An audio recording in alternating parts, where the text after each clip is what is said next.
शहीद राम कुमार जी गुजर की प्रतिमा पर श्रद्धा सुमन अर्पित कर श्रद्धांजलि अर्पित करें।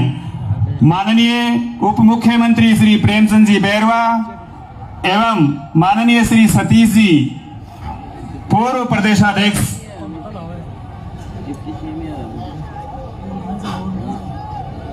आप शहीद राम कुमार जी की प्रतिमा पर श्रद्धा सुमन अर्पित कर रहे हैं। लहू देकर जिन्होंने इस क्षेत्र की बुलंदी को संवारा है, लहू देकर जिन्होंने इस क्षेत्र की बुलंदी को संवारा है, वो फरिश्ते हैं इस क्षेत्र के, उन्हें सत सत नमन हमारा है। वो फरिश्ते हैं इस क्षेत्र के, उन्हें सत सत नमन हमारा है।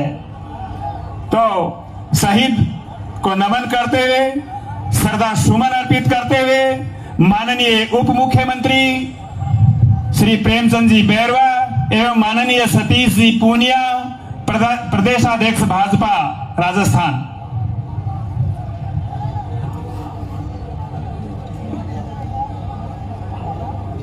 प्रेरणा हम शहीदों से ना लेंगे तो आजादी ढलती हुई सांझ हो जाएगी। प्रेरणा अगर हम शहीदों से ना लेंगे तो आजादी ढलती हुई सांझ हो जाएगी। पूजा अगर हम शहीदों की ना करेंगे तो मानव वीरता बांझ हो जाएगी, मानव वीरता बांझ हो जाएगी। तो शहीद राम कुमार जी की प्रतिमा पर माननीय उप मुख्यमंत्री श्री प्रेमचंद जी बैरवा एवं श्री सतीश जी पूनिया और समस्त अतिथियों द्वारा श्रद्धा सुमन अर्पित किए जा रहे हैं। शहीद राम कुमार जी ने 36 बिरादरी के लिए विभिन्न अत्याचार जो हो रहे थे उस वक्त उनके खिलाफ लड़ाई लड़ी और वो किसान नेता के रूप में जाने जाते हैं। अत्याचार के खिलाफ लड़ाई उन्होंने लड़ी, चोर डकैतों के खिलाफ उन्होंने जो लड़ाई लड़ी उसी का अंदाज इस बात से लगाया जा रहा है। आमंत्रित कर रहा हूं हमारे लोकप्रिय जनसेवक धर्मपाल जी को। उनकी हमेशा यह सोच रही है, जहां से हमारा स्वार्थ समाप्त होता है वहीं से इंसानियत का आरंभ होता है। कुछ लोग कहते हैं कि हमें अमीर होना चाहिए, लेकिन धर्मपाल जी कहते हैं कि हमारा जमीर होना चाहिए। चित्र ही नहीं, चरित्र भी सुंदर हो, भवनी नहीं भावना भी सुंदर हो, साधनी नहीं साधना भी सुंदर हो, और दृष्टि ही नहीं दृष्टिकोण भी सुंदर हो। ऐसे समाज की, ऐसी जनता की परिकल्पना हमारे लोकप्रिय विधायक हमसे करते हैं। अब आमंत्रित कर रहा हूं माननीय विधायक महोदय को कि अपना संबोधन देवें।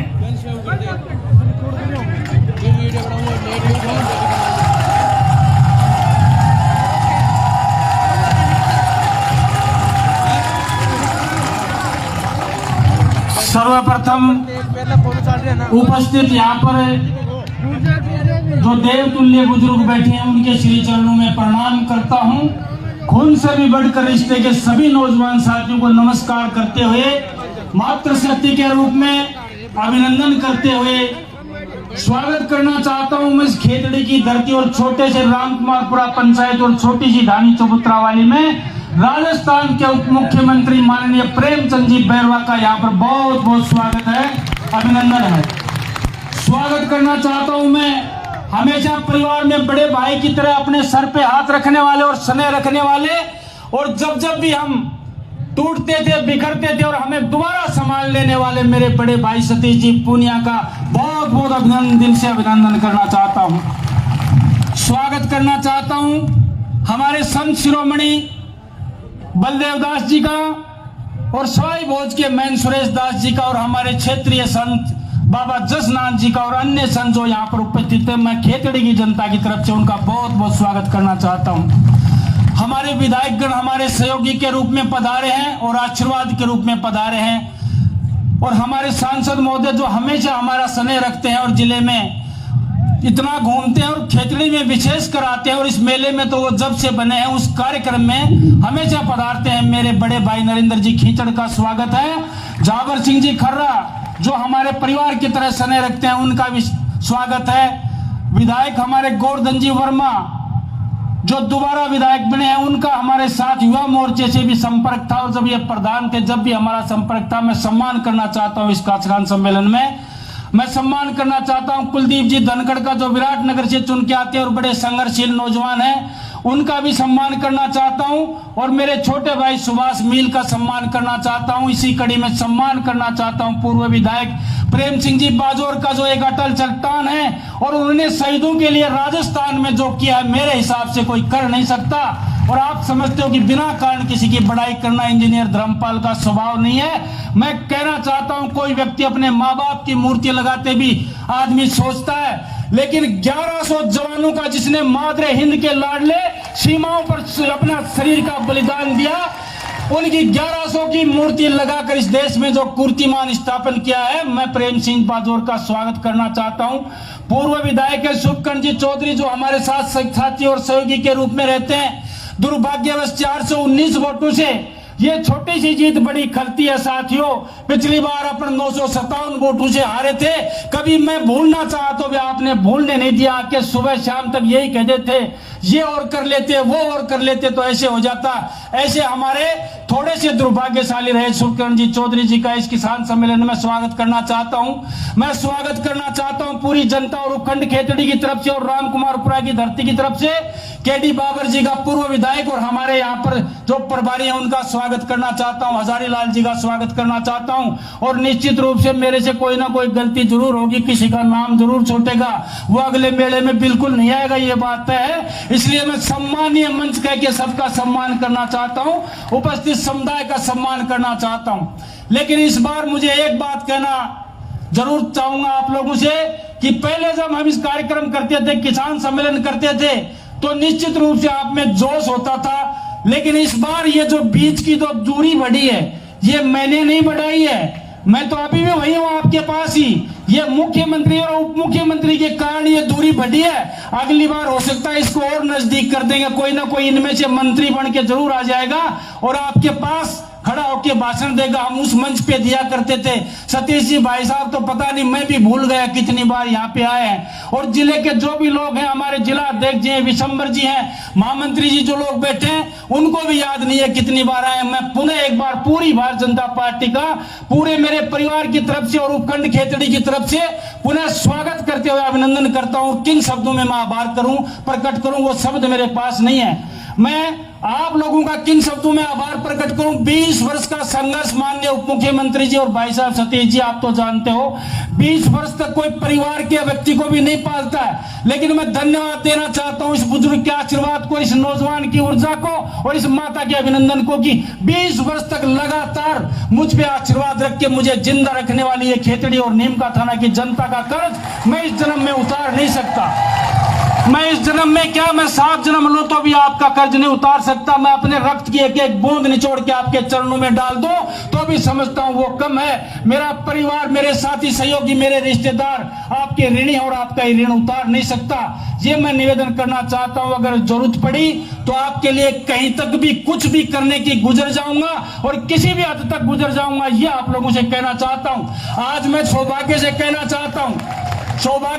चाहता हूं, कई चुनाव हम थोड़े थोड़े मार्जिन से डिफीट जरूर हुए, लेकिन प्रदेश में भारतीय जनता पार्टी का जो स्नेह है, जो प्यार है, चाहे वो मुकेश जी भाई साहब और जो प्रदेश के जो भी पदाधिकारी हैं, हमारे प्रदेश अध्यक्ष हैं, चाहे राष्ट्र के नेता हैं, मैं इतना कह सकता हूं, मैं चुनाव जरूर छोटे छोटे मार्जिन से हारा, लेकिन ना दिल्ली का आशीर्वाद कभी कम रहा और ना जयपुर का मेरे ऊपर आशीर्वाद कम रहा। मुझे तो माननीय भजनलाल जी ने एक बार कहा था कि भाई इस बार, पिछली बार जब मैं चुनाव हार के गया तो उन्होंने कहा रे भाई धर्मपाल, तू किसी अच्छे से पंडित को दिखा, तेरे जोग और संजोग तू दिखा। हमने तो सुना था कि कर्मों का काकरा लगता है, तेरे तो बड़ी सारी शिला लगी है। तो मैंने भजनलाल जी को कहा अभी मान्य, और अब तो आप किस्मत लिखने वाले ही बन गए, आप लिख दो जो लिखना है जो आप लोगों को। इसलिए आप लोगों से मान और सम्मान के साथ इतना कह सकता हूं कि मेरे संपर्क और संबंध बड़े मधुर हैं। हम राजनीति से कोई काम नहीं करवाते हैं। हम अधिकारियों को भी कहते हैं प्रेम से काम करो, दिमाग पे बिना लोड लिए काम करो। पहले आप लोगों को भी पता है, लोगों को ये कहते थे, अधिकारियों को विपक्षी लोग कह के डराते थे, अगर इंजीनियर धर्मपाल जिस दिन विधायक बन गया तो आपको खा जाएगा और पता नहीं क्या हो जाएगा। मैं सबसे पहले मैंने यही कहा था एक मेरी सार्वजनिक मीटिंग में कि काम करो जनता के, आपको कलम की ताकत दी है और 5 वर्ष के लिए मुझे भी कलम की ताकत बख्शी है। किसी का भला कर सकते हो तो कर जाओ, वरना रिटायरमेंट होने के बाद में कोई नमस्कार भी नहीं करेगा। वो याद रखेगा कि जब आप सीट पे थे जब आपने क्या किया। दिन रात आपके बीच में रहेंगे, 24 घंटे आपके बीच में रहेंगे, जो बन पड़ेगा जितना बन पड़ेगा। ये जोश में नहीं कह रहा हूं, जोश में वो व्यक्ति कहता है जो पहली बार चुनाव लड़ता है और पहली बार जीतता है। 24 घंटे आपके लिए हूं, जैसा भी हूं, जितना हूं, मेरे परिवार के पूरे परिवार के सदस्य आपके लिए तैयार हैं। ये निवेदन करना चाहता हूं माननीय मुख्यमंत्री, उप मुख्यमंत्री की गरिमा में उपस्थिति में कहता हूं, सतीश जी की गरिमा में उपस्थिति में कहना चाहता हूं, मेरे इस क्षेत्र में जो पहाड़ी क्षेत्र है, भौगोलिक स्थिति अनुकूल नहीं है। कभी कभी तो एक बार सरकार ने लिख दिया था कि ये नॉन फिजिबल है, इसमें इलेक्ट्रिफिकेशन ही संभव नहीं है। लेकिन मैं धन्यवाद देना चाहता हूं भैरू सिंह जी को, स्वर्गीय भैरू सिंह जी को, कि यहाँ पर स्वतंत्र में जब वो मुख्यमंत्री तो पहली बार इस पहाड़ी क्षेत्र में बिजली पहुंचाई तो वो भारतीय जनता पार्टी ने पहुंचाई, कांग्रेस ने नहीं पहुंचाई। ये राजनीतिक मंच तो नहीं है, लेकिन मैं आग्रह करना चाहता हूं मुख्यमंत्री जी, आप हमारे से सीनियर और आज आपके पास कलम की ताकत है। हम आपसे 3-4 बातें शेयर करना चाहते हैं और मैंने लिखित में भी रखी है, आपको भी दूंगा और मेरे सम्मानीय जो मुख्यमंत्री जी हैं और दिल्ली तक दूंगा।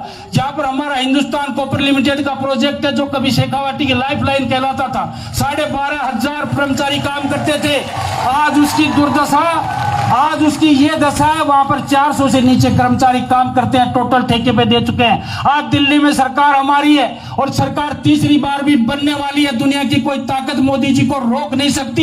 ये ऐलान करना चाहता हूं 50,000 की इस भीड़ में, जब हमारी सरकार दिल्ली में है, हमारी सरकार राजस्थान में है, भारतीय जनता पार्टी का सांसद है, भारतीय जनता पार्टी का विधायक है, भारतीय जनता पार्टी का जिला प्रमुख है, तो हमारे हिंदुस्तान कॉपर लिमिटेड को जिंदा करके इन युवाओं को रोजगार के अवसर पैदा करें, ये आपसे निवेदन करना चाहता हूं। दूसरा, हमारे कई हजारों बीघा जमीन हमने रिको में एक्वायर की है, उसकी एनवायरमेंट क्लियरेंस आने वाली, ईसी आने वाली है, जो दिल्ली में अटकी हुई है पिछले 6 महीने से।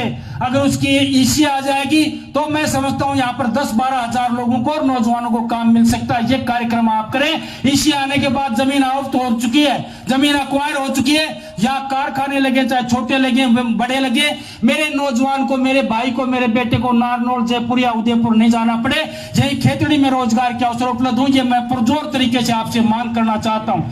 यहाँ पर एक डेयरी का प्लांट है जहां पर 25,000 की कैपेसिटी है लीटर की, लेकिन दुर्भाग्य से उसमें 7-8 हजार लीटर ही दूध पहुंच पाता है। उसमें अगर आप चाहेंगे और हमारी सरकार चाहेगी, उसको पूरा डेवलप अगर कर दिया जाए तो 2,500 नौजवानों को रोजगार उसमें मिल सकता है, प्रत्यक्ष या अप्रत्यक्ष रूप में। ये मैं निवेदन करना चाहता हूं। और दूसरा, जो आपका ही काम है उसमें कहीं किंतु परंतु नहीं है। हमारा ये पहाड़ी क्षेत्र जिसमें बांसियाल खेतड़ी के नाम से एक रिजर्व कंजर्वेशन बनाया गया है, उसमें माननीय श्रीमती हमारी वसुंधरा राजे जी की तरफ से बजट दिया गया था। उसमें अगर और बजट मिल जाए तो सरिस्का और रणथंभौर की तरह हमारा ये हजारों हेक्टेयर का जो एरिया है उसमें पर्यटक की आवक हो जाए, हमारी सफारी चल जाए और नौजवानों को प्रत्यक्ष और अप्रत्यक्ष रूप से 5,000 लोगों को रोजगार मिल सकता है। ये मैं लिखित में आप लोगों को देना चाहता हूं। भाषण तो हमने खूब झाड़े और लंबे लंबे मंचों पे झाड़े। अब ये नेता, अब ये जो लोग भाषण पे ताली नहीं बजाएंगे, अब तो ये काम पे ताली बजाएंगे, क्योंकि अब तो ये काम चाहते हैं। अब ये काम इनका नहीं होगा तो निश्चित रूप से इनको मायूसी हाथ लगेगी और इतने वर्ष के संघर्ष के बाद मुझसे उम्मीद भी कुछ ज्यादा लगी है। आपका आशीर्वाद बना रहे और हमेशा आप लोग हमारे साथ कंधे से कंधा मिलाकर काम करें। पुनः एक बार मेरे पिताजी स्वर्गीय राम कुमार जी की पुण्यतिथि पर आप इतनी संख्या में आए हो, मेरे अनुमान से बाहर है। प्रशासन ने भी ये कहा था कि हम तो अब संभाल नहीं सकते, आप ही संभालो। मैं जब नीम का थाना गया था मूर्ति पे माल्य अर्पण करने के लिए, तो यहाँ के सीओ ने कहा साहब हमारे बस की बात नहीं है, हमसे भीड़ काबू नहीं हो सकती, जितनी भीड़ यहाँ पर है उतनी रोडों पे घूम रही है। मैं पुनः कहता हूँ ये आशीर्वाद बनाए रखना, चाहे कभी भी मौका देना या न देना, लेकिन स्वर्गीय राम कुमार जी की पुण्यतिथि पर जरूर पधारना, ये मैं आप लोगों से आशीर्वाद की मांग करता हूँ। पुनः एक बार आप लोग पधारे, निश्चित रूप से मैं और मेरा परिवार और सारी पंचायत आपका बहुत बहुत धन्यवाद और आभार प्रकट करती है। और मैं एक बात कहना भूल गया साहब, उप मुख्यमंत्री जी, हमारे पड़ोस में पंचायत है, हमारी पड़ोस की तहसील है नीम का थाना, जो हमारे जिले में शामिल हो गई है। अब हमारा जिला झुंझुनू से निकल के सीकर हो गया है। वहां पर एक लादी का वास पंचायत है, उसका बड़ी पीड़ा है और काम भी छोटा सा है। है। उस लादी की पास पंचायत में आज तक वोट नहीं डालते हैं वो लोग। उनका कहीं समायोजन करना है, उनको पाटन पंचायती समिति में रखना है, इधर उधर रख दिया। अगर हो सके तो मैं आपको वो लिखित में उपलब्ध कराऊंगा, वो काम जरूर करवाना, निश्चित रूप से आपकी अति कृपा होगी। पुनः मुझे इस वक्त पर यही निवेदन करना था, मेरे कम कहे हुए कथन को ज्यादा समझना। इन्हीं शब्दों के साथ अपना कथन समाप्त करते हुए अपनी वाणी को विराम देता हूं। सबको राम राम, बहुत बहुत धन्यवाद।